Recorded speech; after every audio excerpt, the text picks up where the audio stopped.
NSRT, not so random take. I'm not gonna be long with this one. Matter of fact, I'm gonna just get right to it. Boxing versus MMA, and it's not a boxing versus MMA as far as which one you like better, which one you like worse. Because I'm a boxing head. I've been watching boxing ever since I was little. Boxing is one of my favorite sports. I like MMA as well. I watch the main UFC events. I don't dig as deep into like the everyday cards, so to speak, but I try to watch the main events and the pay-per-views. I watch some of the fight nights and whatnot, but I'll watch anything boxing. But that's becoming harder and harder to do these days because boxing is not advertised the same. And like for instance, Emmanuel Navarrete, one of the best junior lightweights in the world, fought last weekend against Oscar Valdez rematch. I don't think a whole lot of people know about it, but everybody know about UFC 310. They knew about the fight with damn, I just drew a blank on his name. UFC 310. I just drew a blank on his freaking name just that quick. But anyway, my point being is that MMA is well crafted, well advertised. You can say what you want as far as Dana White being, sometimes unscrupulous. He has questionable people in his corner, if you know what I mean, as far as who he associates with. Doesn't pay his fighters as well as you do as you can get in boxing, but he knows how to put on a show. And the contract that he has with ESPN, you always know what's going on with MMA. They putting out the big UFC events. I mean, we already we're about to do 311 and 312 that they've already announced the main events for. And they just keep churning them out. And then you got the fight nights in between, and then you have the other cards, and they have the Ultimate Fighter. Like, the brand is solid, and he's always putting out content, and it's entertaining content, and it's good fights. And say what you want, like I said, as far as the political aspect or the social aspect, as far as like some of the fighters and some of their outside lives, but when it comes to getting into that octagon, they put on a show. Boxing puts on a show. Boxing doesn't know how to put on a show regularly. And I guess that's where I'm just going to get to it. Too many sanctioned bodies, too many belts, greedy promoters. This is all stuff that we already know, but I just felt like I just needed to convey this out to the world again because,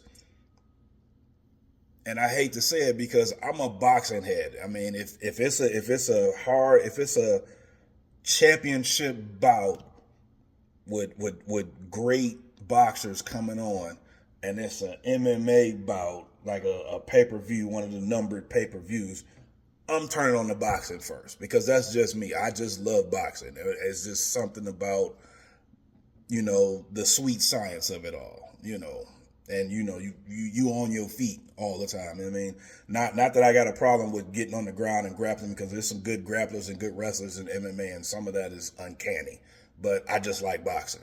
So I'm turning on boxing first. But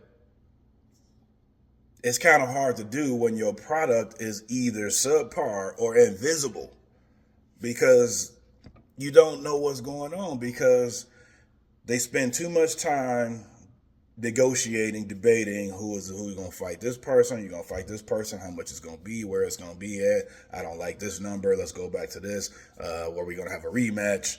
Who's going to come into the ring first? Blah, blah, blah. It's always so much going on. And the promotion companies have killed the momentum for boxing along with MMA because MMA is also killing boxing's momentum. But it shouldn't be that way. If you have promoters who are willing to put the stuff together, stop being greedy, let the money flow as it is, and also these sanctioning bodies that have regular belt, super belt, interim belt, You got the Ring Magazine champs. You got this and that. It's too much going on with boxing. Simplify the shit. And of course, that's going to be super hard to do because these sanctioned bodies don't want to give up their clout. They don't want to give up their power. They get money from this sanctioning. They get money for creating these championship tiers and creating these belts. And now everybody got a belt. Everybody under the sun got a belt. It's like I'll be seeing a boxing match. It'll be somebody that's up and coming. And they might be good, but they still up and coming as far as like maybe 10 fights in, 12 fights in or whatnot. And, you know, they go and they win their match. You know, they beat whoever they beat.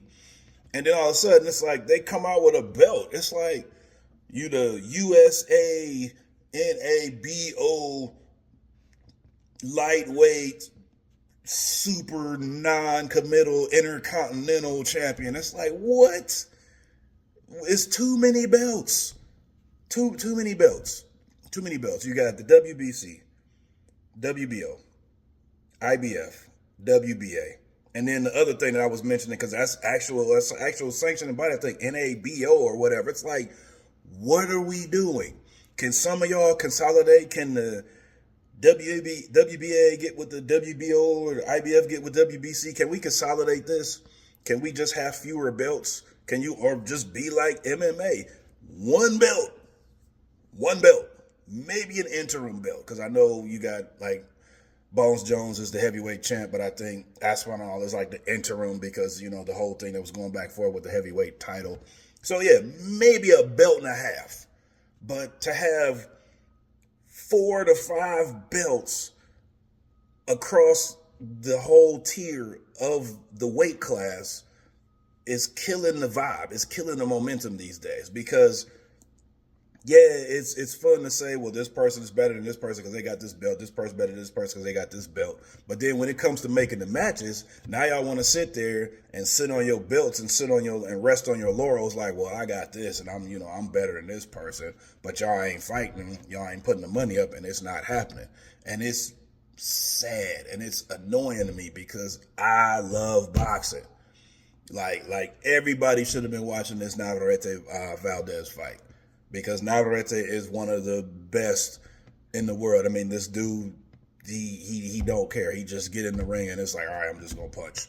I mean, I got defense, but I'm gonna beat your ass more than you gonna beat my ass. And it's just, and there's a lot of boxing matches that's like that, and I enjoy watching it, but it's kind of hard to see, especially when you putting on shams like Jake Paul fighting one of the legends because he needs some money or whatever it might have been. Stop that shit. I mean, can we like get together with these doggone committees? Can we get these commissions together and can we get these promoters to just, I mean, if you don't really want to put on the fights for your fighters, go away, get out the way, let them do it, or get somebody else to promote it. I mean, if you just want to sit there and hold all your money, I'm not naming names, but we all know who we talking about because it's been primarily 3 to 4 of these motherfuckers that's been doing this for the last 30 to 40 years, and they just sit up there and since they super promoters, they try to dictate the action and try to get as much money as they can out of it for themselves and leave the boxers hanging. And sorry, I got work shit going on here too. But I just don't get it, man. I just don't get it. We need to simplify this. I need my boxing to be tight again. I need boxing to be up there. Like when you go into the bar on Saturday, I want you to be going to the bar and be like, yeah, I'm going to watch this particular fight. Not just Terrence Crawford, not just Canelo, not just Tyson Fury. You know, them the best. Them some of the best. But you want to go there and you need to be seeing some of everybody in boxing, just like you do in MMA. I mean, people don't be like, yeah, I'm going to the bar to go see just Bones Jones or just going to see, you know, Sean O'Malley or any of them. They going to see UFC blah, blah, blah. UFC this and that. They trying to see everybody on the card. Why can't boxing be like that? Because you need to get out of your own way. And hopefully that's something that can happen soon. But let me get back to work. Y'all enjoy y'all Thursday, and I'll holler at y'all later.